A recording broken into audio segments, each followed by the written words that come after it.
Baik, kita bawakan semangat dari Borneo sebenarnya. Itu merupakan tarian etnik Borneo Susu Manggut Tondu daripada Kumpulan Kebudayaan Malaysia KPM. Kita bawa secebis budaya untuk anda pada pagi ini, Jumaat 22 September. Jadi apa kita nampak tarian sebentar tadi itu sebenarnya setiap pergerakan ada makna ya di sana.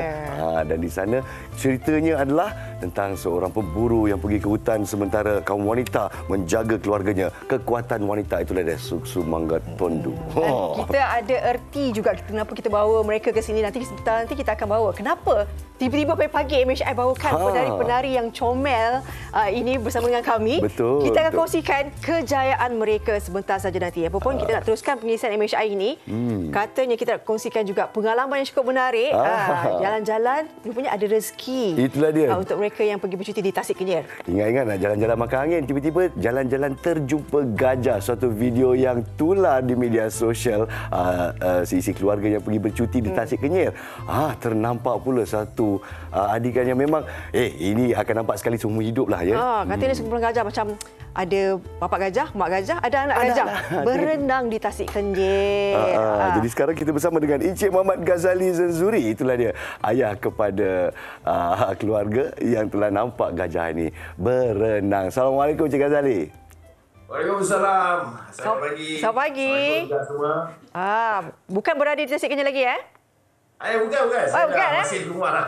Okey, alhamdulillah. Itu bila? Tasik Kenyir itu bila perginya? Itu pada 10 September itu hari. Baru lagi. Saya cuti dengan family saya. Cuti sekolah dah. Ya, tak juga.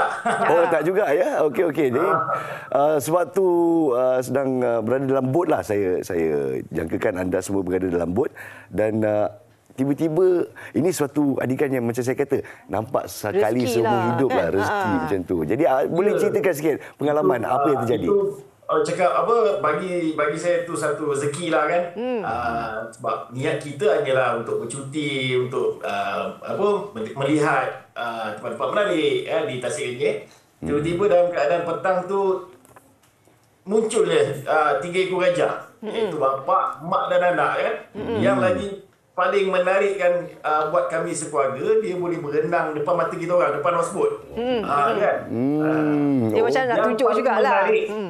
Ni nak share sikit yang paling menarik. Siapa nak tengok video ni? Okey, di waktu last tu, masa ada anak buah saya mencakapkan bye pada gajah tu, seekor gajah tu dia boleh pusing balik dan mengangkat belalai dia. Macam lambai balik lah ya? Macam lambai balik. Seolah-olah dia faham betul apa yang ingin disampaikan ya, babai gajah macam tu dia macam faham kedatangan kami dan terima kedatangan kami ke sana kan. Okey, mungkin boleh ceritakan juga sebenarnya apa yang membuatkan Cik Ghazali pergi ke Tasik Kenyir itu. Selain kita tahu itu salah satu lokasi pelancongan, tetapi mungkin ceritakan sikitlah apa menariknya dekat sana. Okey, menariknya Tasik Kenyir ni memang pada para pemancing semua tahulah. Kat situlah orang cakap lubuk mama kan, si Tomat. And then tempat yang tenang, houseboat yang selesa, iaitu rezeki houseboat lah. Memang tempat yang selesa. And then layanan kru diorang pun sangat seronok. Suasana lah. Suasana kan? Kedamaian kan, ketenangan. Berapa hari pula duduk ke atas houseboat tu dan apa jenis haiwan liar lain yang mungkin kita dapat nampak kalau kita pergi Tasik Kenyir lah? Harimau ke ada? Itu hari saya duduk sana 3 hari 2 malam. Tapi mood tu sampai ini hari rasa macam kat houseboat lagi tu. Kan? Masih tengok rasa. Okey, mungkin pengalaman jumpa binatang lain tak adalah itu kot. Yang ada pun yang normal di Kuala Lumpur, di kawasan bandar pun boleh nampak kan. Tapi apa ke. Masa nampak tu memang maknanya dah lama lah gajah-gajah ni berenang kat situ. Sebab sempat merakamkan atau merakamkan babak tu kan. Dah lama lah maksudnya tempoh tu. Tempoh tu dah lama juga. Kita orang melihat dia kat tepi tau. Kat tepi dia bermandi. Dia mandi-mandi, dia simbah-simbah apa semua. Dan masa dia berenang di depan houseboat kita ni yang buat kita orang macam teruja sangat kan. Risau juga dia kan. Sebab apa? Kita tahu dia spesies binatang yang besar kan. Risau kan dia berenang tu apa cakap? mendekati arah kalian kan. Baru dia lari saja kan. Baru saya nak tanya, tengah melambai-lambai tu tiba-tiba dia datang dekat-dekat dia cakap hai kan. Saya sendiri yang akan memandu Osborne tu balik. Alhamdulillah. Jadi mungkin pesanan kepada rakyat Malaysia di luar sana yang mungkin tak nampak tasik kenyir sebagai tapak percutian, komen Encik Ghazali kepada penonton kita. Okey, pada penonton saya syorkan bercuti di dalam Malaysia dulu. Bercuti dalam Malaysia. Banyak sangat tempat-tempat menarik sebenarnya. Okey, saya pun orang cakap tak sangka dapat jumpa SK Malaysia. So saya minta semua pergilah ke Tasik Kenyir. Tasik Kenyir, bawa family, gunakan houseboat yang ada di sana. Salah satunya rezeki houseboat lah. Tonton satu keluarga besar tu dah boleh duduk kat dalam, dah enjoy lah. Ya, semua ada dalam tu. Kesihatan semua ada. InsyaAllah. Dua orang pun baik. And then korang nak suruh, korang nak pergi bila kat situ pun boleh lah. Pastinya ini satu pengalaman yang cukup manis. Apatah lagi berpeluang melihat sendiri bagaimana kita tahu gajah ni antara haiwan liar kan. Tapi akhirnya dapat macam adalah connection tu. Betul. Kan? Dia kata, bijak gajah ni. Kan? Memang bijak. Jadi kita pun macam gajah melambaikan bye-bye dan terima kasih kepada Encik Ghazali. Terima kasih banyak kerana berkongsi pengalaman ini bersama kami semua. Sama-sama. Okey. Alhamdulillah. Bila kita tengok sejuk hati kita kan, insya-Allah rezeki untuk keluarga Encik Ghazali kita.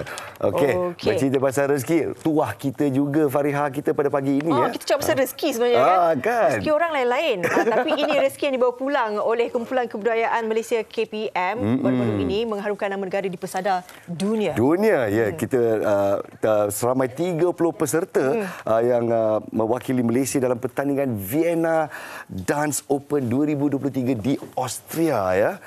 Dan kita rakyat Malaysia ni sangat berbangga kerana peserta-peserta dari negara kita berjaya menjadi juara. Bukan satu, bukan dua, tapi 7 kategori yang berbeza. 7 kategori. Kata tadi tanya dekat penari tadi kan. Korang menang apa? Kita semua dapat nombor 1. Kita menang semua. Nampak? Semua kita dapat nombor 1. Jadi kita nak bersama dengan mereka yang menjadi tulang belakang kepada kejayaan ini. Kita ada 3 orang. 3 orang, ya. Kita bersama dengan Encik Muhammad Riza Filakis Syauri, jurutari kita. Dan jurutari kedua adalah Aida Syakira Amir Syam, cantik songkitnya. Dan inilah dia tonggaknya, Fadilah Abdul Hamid Puan Fadilah, merupakan guru pengiring buat anak-anak kita di sini. 30 anak-anak. Memang pening kepala ke pergi Vienna ni? Pening kepala. Seronok. Tapi seronok, betul. Alhamdulillah. Jadi masih berada di awang-awangan ke? Kalau macam anak-anak kita tersenyum lebar, macam mana pula dengan jurutari dan juga cikgu pengiring? Silakan. Kita masih, orang kata, masih lagi tak move on lah. Tak move on lah. Tak move on lagi. Sebabnya untuk mencapai ke tahap ini bukan mudah, sebabnya yang bertanding itu ramai. Jadi peluang itu bukan datang sekali. Jadi dan alhamdulillah, sebenarnya ini adalah program yang tertangguh pada tahun 2020 waktu itu nak PKP. Patutnya kami berlepas pada ketika itu. Dan terpaksa menunggu sehingga habis PKP dan dia buka balik semula pertandingan tersebut dan kita pergi sekali dan alhamdulillah kita dapat tempat yang terbaik lah. Alhamdulillah ada 7 kategori. Jadi macam mana dibahagikan jurutari pertama dan kedua ni macam mana pembahagian tu? Okey, pembahagian tu contoh macam Cikgu Reza memang cikgu sekolah. Macam saya memang cikgu tari swasta, saya ada syarikat sendiri. Jadi bila Cikgu Reza tak boleh, saya akan cover. Tapi Cikgu Reza bagi dulu koreo. Lepas tu nanti saya tolong Cikgu Reza polish budak. Bersama-sama lah saling bantu. Cikgu Fadilah pun sama buat training juga di sekolah, buat sendiri. Bercakap pasal persiapan je dah. Berapa lama masa ini ambil sebab 2020 patut berlepas. Tapi betul. Ada tambah 2 tahun lagi. Jadi 2 tahun untuk memantapkan persembahan itu lagi lah. Tapi 2 tahun tu bukannya kita praktis ada waktu PKP tu tak praktis. Kita jumpa balik bila kita dah confirm balik. Dia lebih kurang hampir 2 bulan sebenarnya. Jadi persiapan 2 bulan tu bila dia dah open balik. 2 bulan latihannya diadakan di sekolah selepas koreografi itu telah habis dijalankan. So kami menghadiri pula latihan intensif semasa waktu cuti sekolah.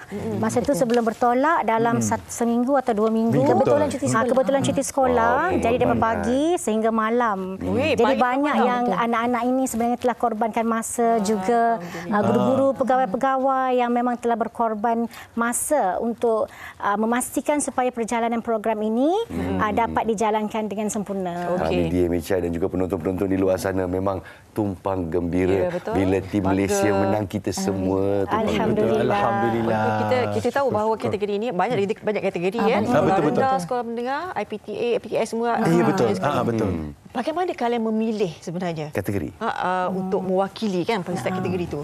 Okey, sebenarnya kalau macam pemilihan tu, sebenarnya kita memang asalnya budak U pun asalnya daripada sekolah menengah juga. Jadi bila dia dah naik ke U tu, jadi dia wakil universiti pula. Wakil universiti kebetulan ramai MSU kan.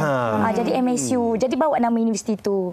Kalau macam sekolah rendah pula, cikgu lah. Kami yang buat pemilihan berdasarkan kepada skill kemahiran yang murid-murid itu tunjukkan dan juga komitmen anak-anak itu sendiri dan juga ibu bapa dan pihak sekolah yang membenarkan kami menyertai program tersebut. Itu yang paling utama. Itu yang paling penting tu. Dengan komitmen ibu dulu. bapa kat luar sana mesti dudak-dudak. Tapi okeylah, dari segi Sasat Farihah seorang ibu, saya seorang bapa kan. Kita pun melihat daripada kita sekolah dulu, ada sentimen di luar sana yang mengatakan anak-anak kita ni semakin lupa akan adat resam kita, seni kita, budaya kita. Jadi bila kita nampak suatu pencapaian macam ni, adakah jangkaan itu meleset sama sekali? Reza? Itulah sebenarnya, inilah orang kata apa, antara satu medium yang kita boleh bawa ke luar negara. Sebenarnya kita memperkenalkan kembali seni dan budaya. Kalau biasa kita tengok mungkin daripada JKKN dan sebagainya, kali ini daripada pihak sekolah sendiri ataupun Jabatan dan Kementerian Pendidikan Malaysia untuk ambil inisiatif untuk memperkenalkan budaya Malaysia di luar negara. Dan kita sebenarnya disokong sepenuhnya oleh kementerian lah untuk membawa. Dan bila macam sekarang kita menang, so orang kata sebagai satu pencapaian yang membanggakanlah untuk kami dan juga Malaysia. Mungkin menjadi inspirasi kepada murid-murid di sekolah lain yang di bawah kerajaan buka dan mata balik kan, bawa warisan pun boleh menang. Betul. Kita duduk kat sini, sebenarnya di hujung sana kita ada ini dia antara tunggak utama juga. Marilah guru-guru kita ke sana. Macam rumah terbuka pula kita Patutnya 30, tapi studio kita boleh muat 9 saja. Minta maaf. Assalamualaikum, selamat pagi. Okey, ni dari mana, sekolah mana ni? Mikrofon seorang. Dah lupa sekolah mana? SK Jalan 3, SMK Jalan 3 dan sekolah dan SK Putrajaya Presin 81. Okey. Okey, Pak Cik nak tanya soalan? Pak Cik nak tanya ni sebenarnya sebab Pak Cik pun ada anak-anak yang sukakan tarian kan dan sebagainya. Jadi penat ke latihan tu? Sebab cikgu kata pagi sampai malam bawa menari. Tak pergi mana-mana cuci sekolah. Itu pula dia. Tak rasa macam tak dapat bersama dengan geng-geng dan sebagainya. Memang penat tapi sebab minat, so kita fikir tu sebagai satu keseronokan daripada penat tu. Sebab minat kan. Sebab minat. Siapa yang paling tua kat sini? Umur berapa? Form 1. Form 1. Asyik awak dah jalan 6. Masa pergi sana tu dah jalan 6. Okey. Baru masuk rumah. Nak tanya, Akak nak tanya. Pengalaman pergi Australia tu. Macam mana? Berapa hari? Seronok tak seronok? 10 hari kat sana. Lepas tu rasa seronok sangat. Sebab kita menang kan. So kita dapat membanggakan nama Malaysia. Bila pulang tu rasa macam bangga kerana kita orang semua dapat juara. Bagus. Satu Malaysia tau tumpang gembira. Bukan saja uncle dengan aunty. Uncle dengan aunty lah. Okey. Cikgu, bagaimana cikgu mendidik mereka ini kan? Sebab ini mereka ni menjadi legasi, warisan kan apa yang kita ada sekarang. Jadi dah menjadi juara. Selepas ini bagaimana? Selepas ini memang kita ada plan lagi untuk menyertai lagi pada masa akan datang. Sekarang ni waktu kita menyertai yang di Vienna baru ini pun kita dapat jemputan juga untuk akan datang ni. Patutnya tahun ni ada tapi tak boleh kerap sangat. Okey. Ada lain yang perlu sekolah. Jadi kita insya-Allah kita akan bawa, orang kata tak kenal maka tak cinta ya. Jadi anak-anak ni merupakan, orang kata mungkin lepas ni ada ramai lagi yang akan menyertai pertandingan seperti ini. Betul. Macam ni dah nampak kan? Adik-adik ni semua merupakan pewaris legasi dan bertanggungjawab juga membawa bukan saja kepada rakyat Malaysia kat luar sana, tapi biar satu dunia kenal seni tarian budaya Malaysia. Betul. Terima kasih kepada cikgu, terima kasih kepada jurutari, adik-adik. Masa menang tu tak ada orang kata sorak ke tak ada? Tak ada. Oh, masa menang tu menangis. Menangis semua. Orang tak sempat menangis je. Sempat menangis je. Gembira. Malaysia boleh tak ada tak sempat dah saya emosi dah saya. Tak sempat Alhamdulillah, apa-apa pun kita amat bangga dengan pencapaian semua yang berada di sini dan juga ibu bapa di luar sana yang juga saya tahu memang gemuruh ni nak biarkan anak kita pergi ke luar negara supaya sejuk 10 hari pula tu. Jadi terima kasih juga kepada ibu bapa yang menyokong inisiatif ini. Terima kasih kepada Cik Muhammad Riza, Fila Kisau Syauri Aida Syakira Amir Syam dan juga Cikgu Fadilah Abdul Hamid. Jangan ke mana-mana lepas ada tarian kan? Lepas ni ada lagi satu kan? Kita dah nampak yang bulu-bulu ni Kita dah nampak. Okey, kita beri laluan kepada mereka. Jom kita ke sana. Okey, ini untuk tarian apa, Dek? Tarian rakyat. Okey. Patendu. Tapi bukan sekarang tau. Sabar. Kita bagi mood sikit. Berlatih banyak sikit lagi. Sabar. Di penghujung rancangan kita berehat seketika. Dan selepas ini kita akan bercerita tentang alternatif pembiayaan. Kalau kita ke bank, kita boleh ke koperasi. Macam mana caranya? Kita saksikan selepas ini di MHI.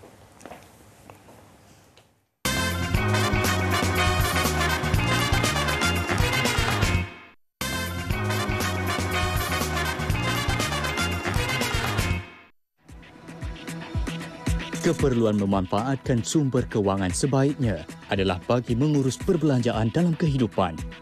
Namun tahukah anda, penubuhan koperasi yang terdapat di sekitar komuniti anda sebenarnya boleh membantu sebagai alternatif pembiayaan?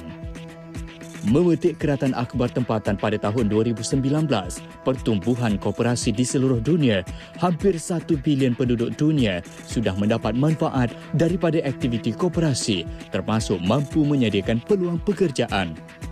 Selain nyata dilihat dalam kepenggunaan, fungsi kewangan dan perbankan telah mempelopori perkembangan gerakan koperasi sejak tahun 1920-an.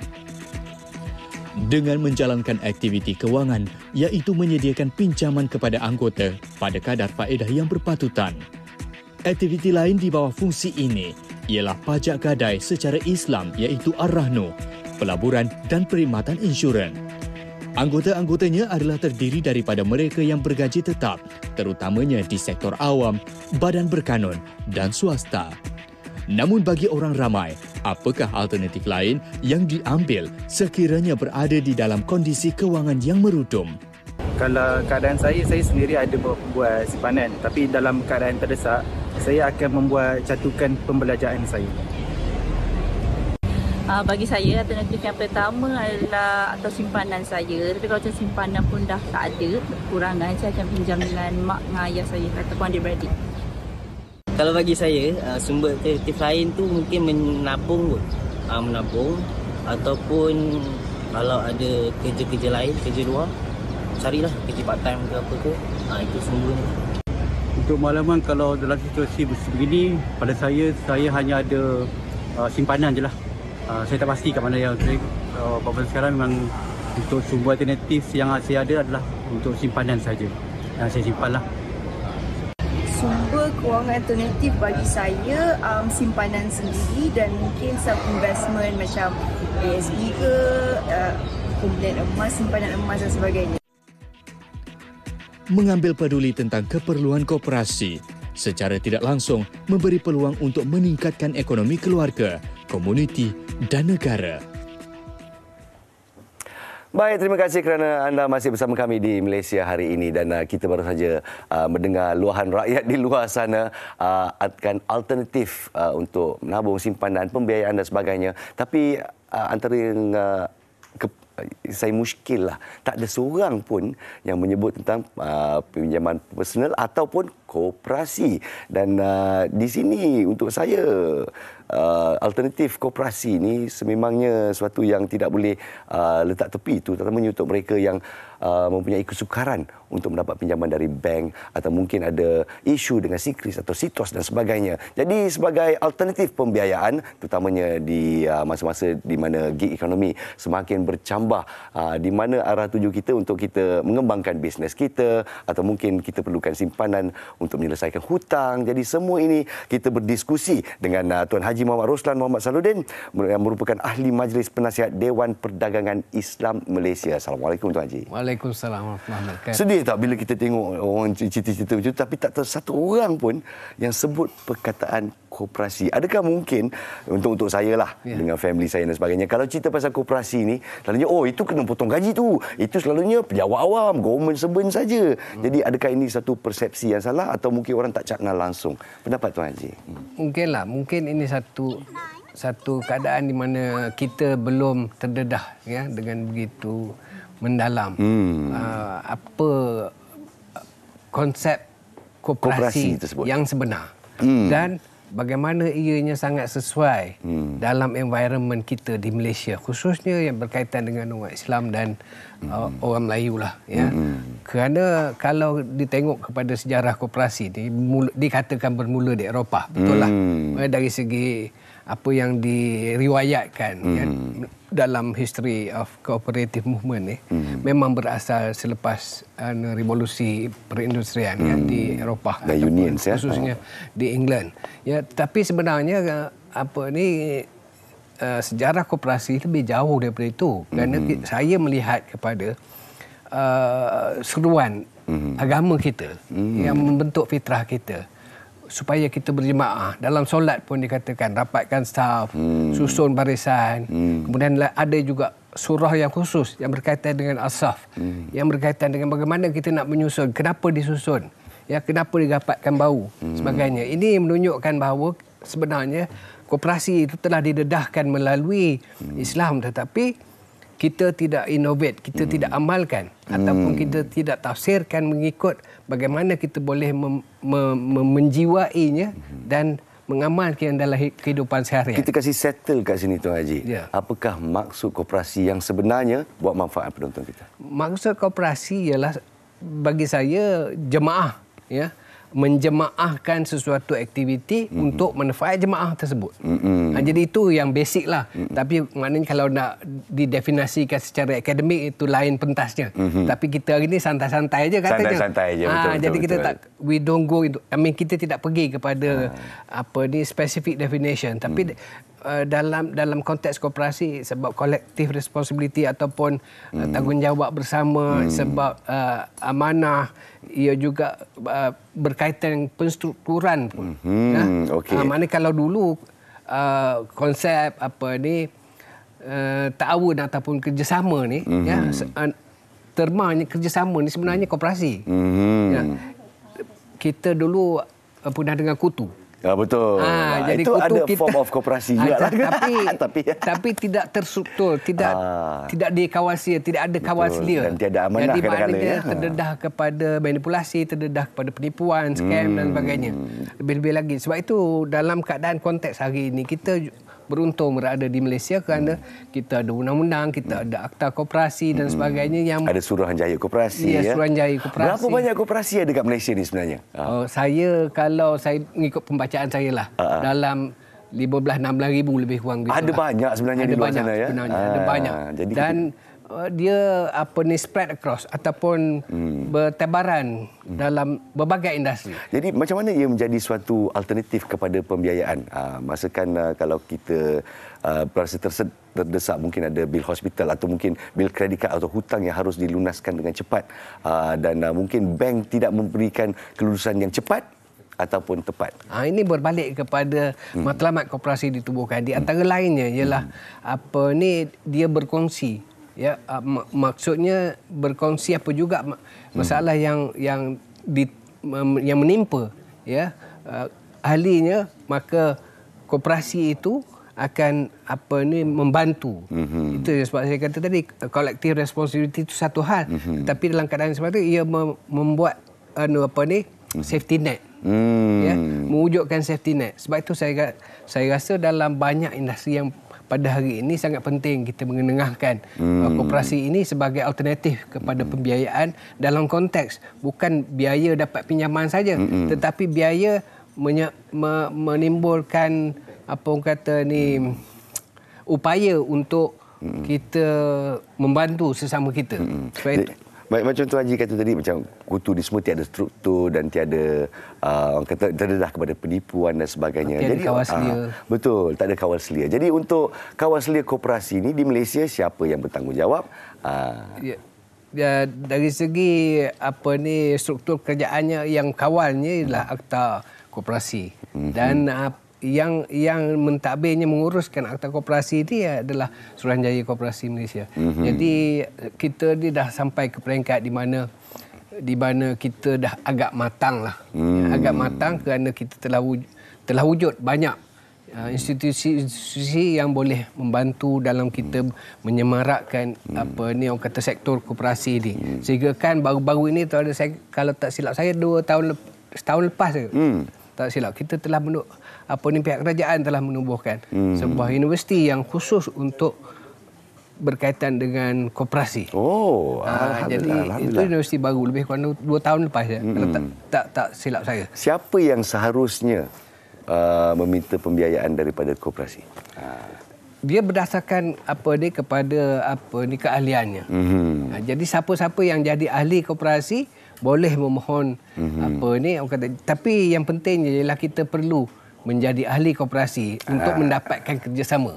Ya, kerjasama yang dimaksudkan dalam koperasi itu akan memberikan manfaat mengikut apa yang telah termaktub dalam dia punya Memorandum of Association. Memorandum of Association. Jadi maksudnya penubuhan dia tu berdasarkan apa, untuk tujuan apa. Kalau untuk pinjam-pinjaman, kebanyakannya pinjam-pinjaman lah. Tetapi jadi dari segi faedahnya pula ataupun interest yang harus kita bayar, adakah ia lebih kurang, adakah ia sama dengan bank atau macam mana? Interest ni mungkin berbeza-beza lah. Tetapi ini pun dikawal oleh pihak kerajaan kerana dia tidak mahu juga pihak koperasi mendapat keuntungan yang lebih dan akhirnya memberi kesan kepada peminjam itu sendiri. Ya. Tetapi dalam konteks koperasi itu saya fikir mereka bukan ditubuhkan ataupun bukan not chartered ya, untuk menyusahkan ahli-ahli. Kalau tidak mereka akan kebanyakannya patuh syariah. Kebanyakannya patuh syariah. Itu yang bagus. Tapi itulah saya sebelum saya sampai ke studio tadi saya melihatlah apakah yang penting. Dan saya lihat dalam satu posting oleh Guardian UK ya. Ya ada 300 koperasi dalam dunia ni yang dimasukkan dalam senarai 300 tu. Hanya Malaysia satu-satunya negara Islam yang tersenarai. Itu pun salah satu bank yang agak terselah yang kita sedia maklum ya. Bank rakyat lah saya sebut ya. Tersenarai. Yang lain tu semua dalam 300 tu kita nombor 245. Dalam 300 tu semuanya daripada negara-negara yang maju. First world country, tersenarai dalam 300 tu. Kecuali Malaysia, kemudian Brazil dengan India.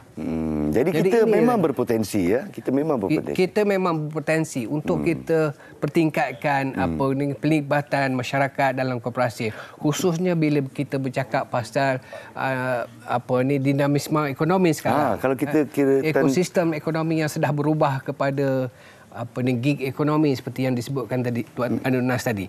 Yang gig ekonomi ni yang contohnya macam Grab driver, Foodpanda driver ni, delivery services ni. Mereka ini sebenarnya perlu kepada safety net, perlu kepada penggembelengan dan supaya cubalah kalau mereka menubuhkan koperasi. Tentu-tentu boleh buka workshop motor contohnya. Macam-macam yang boleh dijayakan dalam konteks koperasi ini apabila kerana manfaatnya nanti kemudian dipulangkan kepada mereka boleh repair motor murah, beli spare part murah, dapat perkhidmatan terbaik. Kemudian mereka juga dapat earnings ataupun pembiayaan daripada dividen yang mungkin sebab di antara pelaburan yang dikatakan sangat lumayan sangat lumayan di negara kita kan, adalah daripada orang kata ni pelaburan di koperasi. Jadi satu idea yang bernas tu di sana ya. Jadi saya fikir kita perlu lihat ini sebagai satu peluang, dan kerana kita masih lagi orang kata ni banyak orang kata ni banyak nak belajar, yang kita perlu explore. Kita perlu cari ruang-ruang di mana kita boleh memanfaatkan pembiayaan yang ditawarkan melalui kerjasama ataupun kooperatif ini. Soalan terakhir saya. So sebenarnya tak kira anda boleh wujudkan koperasi di taman-taman perumahan anda sendiri atau dari segi pekerjaan, macam tuan cerita tadi, driver-driver Grab dan sebagainya dia boleh berkumpul dan untuk mencanakan sesuatu bisnes untuk manfaat mereka juga ya. Berapa orang diperlukan untuk form satu koperasi? Basic sebab sekarang ni banyak insentif yang diberi oleh kerajaan dan juga ditetapkan oleh Suruhanjaya. Basic 5 orang kalau berkaitan dengan profesional dah boleh tubuh koperasi. Dalam keluarga pun begitu kalau tak silap saya. 5 orang keluarga kalau ada kaitan anak-beranak, saudara mara tu dah boleh 5 orang. Sebab menurut Akta Pindaan Rang Undang-Undang yang baru saja dibuat kepada Akta Koperasi 1993 ni, seramai 20 orang. Itu minima dia sebenarnya. 20 orang Itu kalau yang umum lah. Tetapi kalau ia spesifik ataupun khas seperti keluarga, seperti profession, 5 orang dah cukup. 5 orang pun dah cukup. Itu kalau tak silap saya lah. Just check the fact lah. Tapi saya ingat apabila saya bercakap tu memang saya dah check the fact lah. Okey, yang pentingnya di luar sana kepada anda yang berkecimpung dalam gig economy atau anda mempunyai kesusahan di dalam komuniti dan sebagainya, menubuhkan koperasi adalah satu cara yang paling penas untuk kita berukhuwah bersama-sama, kita gambling tenaga bersama-sama untuk kita menyelesaikan masalah ekonomi. Tapi amat tulus dan tegas, ia mesti dilakukan dengan hati yang murni ya. Jadi sekali lagi terima kasih diucapkan kepada Tuan Haji Muhammad Roslan Muhammad Saludin yang merupakan ahli Majlis Penasihat Dewan Perdagangan Islam Malaysia. Semoga teruskan dengan fisabilillah Tuan Haji. Terima kasih. Alhamdulillah. Suatu alternatif di sana. Jadi kalau boleh kita lakukan sedikit research atau kita belajar-belajarlah sikit. Kalau boleh kita buat pencarian tentang Suruhanjaya Koperasi Malaysia. Banyak yang kita boleh belajar ilmu daripada sana. Baiklah, kita berehat seketika dan selepas ini, tapi sebelum itu apa kata kita lihat harga emas dan juga mata wang dan juga bursa saham kita. Kita saksikan harga emas pada hari ini untuk 916 304.21 dan untuk emas 999 331.77. Seterusnya inilah dia harga mata wang asing pada masa ini. Alhamdulillah, kalau kita melihat untuk $1 USD masih tinggi lagi dolar USD kita ya. Dan ini juga rate kita untuk dolar Singapura, rupiah Indonesia, Thai baht dan juga Japanese yen. Dan di sini merupakan 5 kaunter yang paling aktif di Bursa Malaysia. Kita saksikan.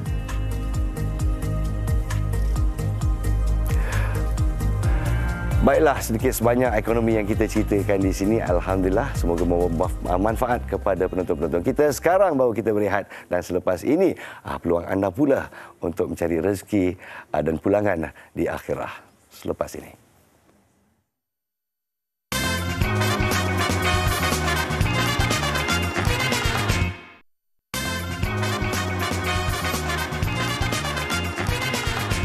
Baik, kembali semula dalam Malaysia hari ini. Terima kasih kerana setia bersama dengan kami. Jadi, Fadil nak kongsikan ini berkenaan dengan wakaf dan infak untuk dana pembinaan Masjid Lestari Perdana Bandar Putra Permai Seri Kembangan Selangor. Jadi, Fadil nak bersama dengan tetamu kita hari ini, iaitu Ustaz Hanafiah Malik, Duta Pembinaan Masjid Lestari Perdana Seri Kembangan Selangor. Assalamualaikum Ustaz. Waalaikumsalam warahmatullahi wabarakatuh. Sihat? Sihat. Alhamdulillah. Saya hidup lagi, syukur Alhamdulillah.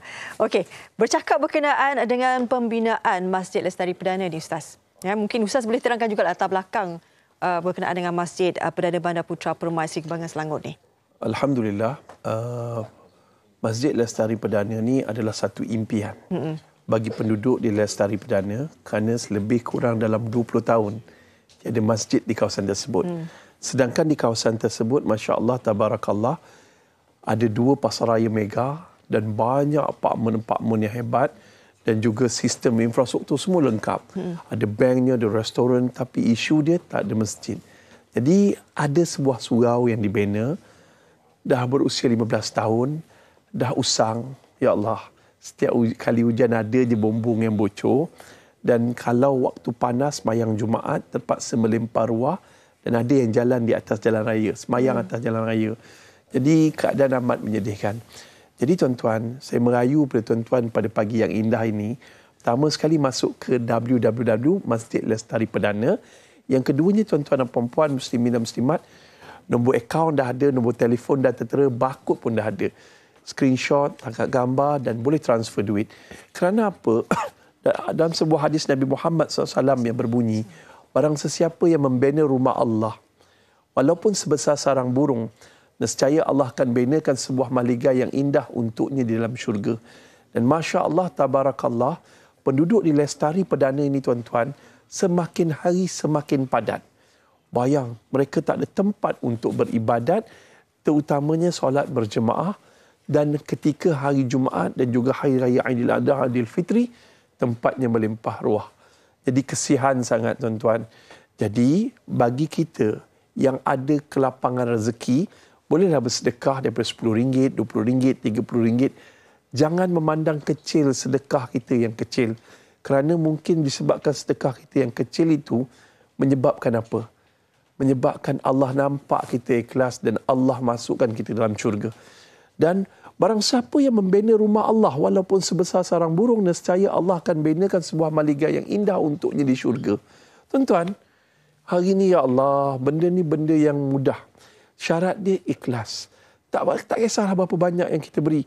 Dan yang kedua tuan-tuan dan puan-puan, itu riwayat Ibn Majah. Tapi kalau riwayat Imam Muslim dan Bukhari, barang siapa yang membina masjid, maka Allah akan bina bangunan seumpamanya di dalam syurga. Jom tuan-tuan dan puan-puan, muslimin dan muslimat, hari ini hari Jumaat. Semulia-mulia hari, hari Jumaat. Semulia-mulia Nabi, Nabi Muhammad. Jom pujuk hati kita bersedekah dan berselawat. Mudah-mudahan hidup kita dunia akhirat selamat. Dan tuan-tuan dan puan-puan, kaedah nak menyelamatkan diri di dunia dan di akhirat, yang pertama sedekah. Sebab sedekah asal usul perkataan sidik. Dan sedekah ini pula, Masya Allah, Tabarakallah, membenarkan bahawa tidak akan miskin orang yang bersedekah. Dan Allah akan tambahkan sedekah tersebut, kita yakin benar. Dan Allah suka orang bersedekah. Dalam ciri orang bertakwa, yang pertama adalah pemurah. Suka bersedekah waktu susah ataupun senang. Ali Imran ayat 134. Tuan-tuan dan puan-puan, selama mana masjid ini terbina, Masjid Lestari Perdana ni satu masjid yang ditunggu-tunggu selama 20 tahun. Dan andai masjid ini terbina di atas tanah 4.5 ekar ni tuan-tuan, dan ketika itu insya-Allah orang akan solat di dalamnya, semayang beramai-ramai berjemaah, qiyamul lail, tarawih, dan setiap waktu solat itu tuan-tuan akan dapat pahala. Ini saham akhirat kita. Kita nak gandakan duit kita 100,000 jadi 1 juta. Tetapi kenapa kita tak gandakan pahala kita dengan kaedah the real multi-level marketing cipta Allah. Kita bersedekah RM10, dapat banner satu tempat solat, dan kemudiannya Masya Allah, Tabarakallah, orang solat. Dan pahalanya mencurah-curah masuk ke dalam akaun kita walaupun kita dah meninggal dunia. Boleh juga wakaf untuk arwah ibu dan ayah kita yang dah meninggal dunia. Kita tak mampu membalas jasa baik arwah ibu ayah kita. Dengan berwakaf untuk masjid Taman Lestari Perdana ini tuan-tuan, mudah-mudahan Allah ampunkan dosa arwah ibu kita, ayah kita. Allah juga ampunkan dosa kita pada ibu dan ayah kita. Dalam masa yang sama pula, Masya Allah, tuan-tuan dan puan-puan, Allah SWT amat suka bagi mereka yang menginfakkan hartanya di jalan Allah. Dan satu lagi Ustaz nak sampaikan ini, sangat penting. Tuan-tuan, mana-mana syarikat swasta, syarikat GLC yang besar-besar, anda dengan membayar zakat ataupun berwakaf, anda dapat potongan cukai. Mereka yang bersedekah, berinfak pagi ini akan dapat pemotongan cukai. Dan Masya Allah, ini satu benda yang hebat.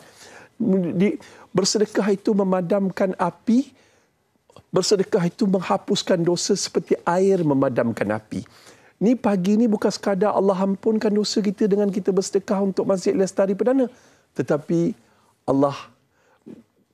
Allah juga bagi kemudahan kepada kita dapat lepas daripada cukai, dapat pemotongan cukai. Ini penting, dunia akhirat dapat.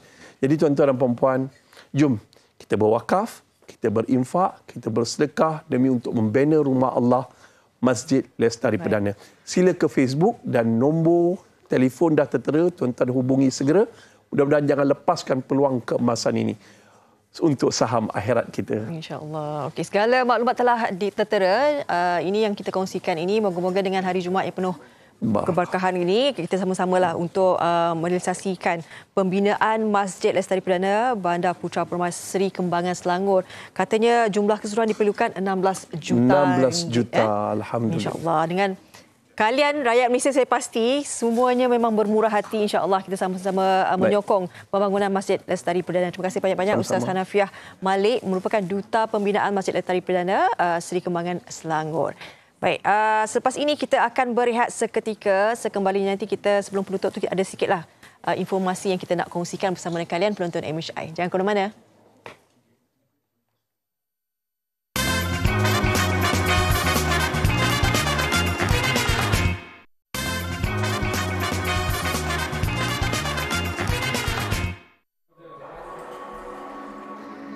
Aku ini dianggap satu kesilapan.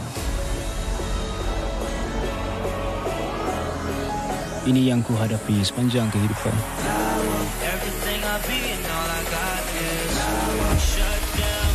Dan aku sedar ada kekuatan di sebalik senyuman.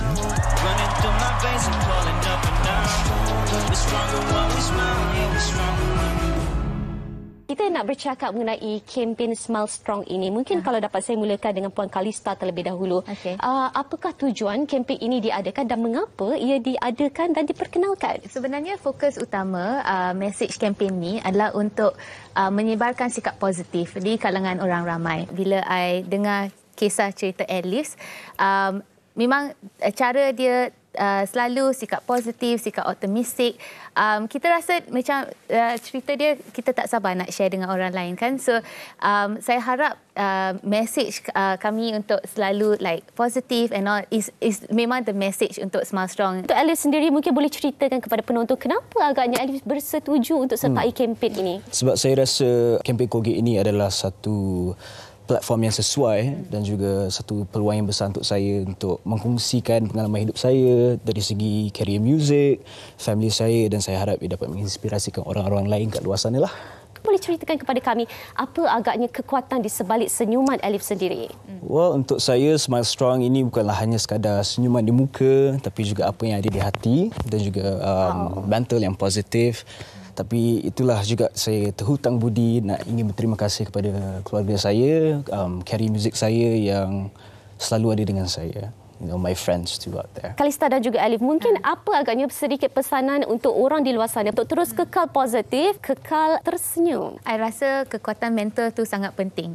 So you kena selalu, kalau ada masa yang you tak sure ke atau ada masa yang you sedih ke, I think just look around you, memang ada banyak rakan atau ahli keluarga yang sentiasa akan tolong you. Macam bekerja dengan Alice juga, bukan saja menguatkan visi kami di Colgate, tetapi juga kami harap akan menjadi also contoh dan also bagi impak positif kepada rakyat Malaysia semua. Para penonton sekalian, kami harap anda juga akan teruskan menunjukkan kekuatan itu di sebalik senyuman anda hari ini.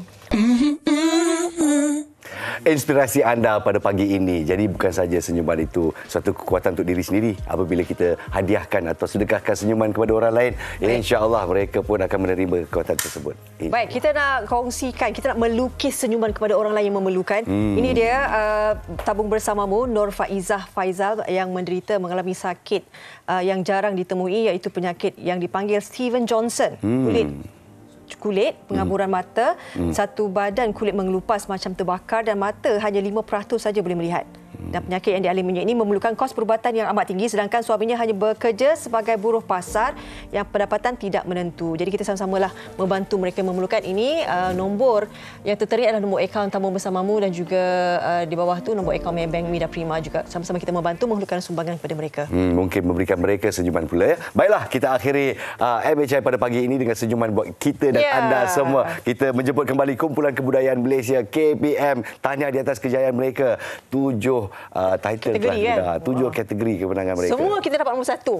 Kita saksikan ini antara persembahan yang telah menjuarai di Persada Dunia bersama dengan mereka. Terima kasih kerana menonton MHI. Jumpa lagi. Selamat pagi.